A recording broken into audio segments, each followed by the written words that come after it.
మానవ జన్మే దశావతారం అని మీకు తెలుసా? అవును, మానవ జన్మే ఒక దశావతారం.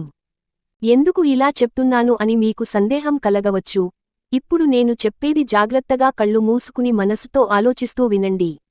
ఇలా చేస్తే నేను చెప్పింది మీకు ఖచ్చితంగా అర్థమవుతుంది. ఇంక వీడియోలోకి వెళ్దాం. 1.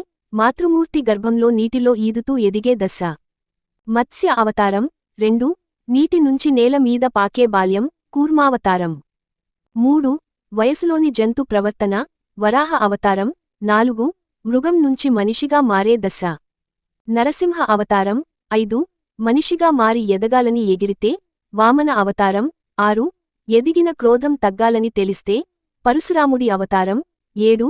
సత్యం శాంతి ధర్మం ప్రేమల విలువలు తెలిస్తే, తానే శ్రీరామ అవతారం. 8. మనిషి విశ్వమంతా తానే అని విశ్వసించిన వాడు, తనే శ్రీకృష్ణుని అవతారం. 9. ధ్యాని అయి,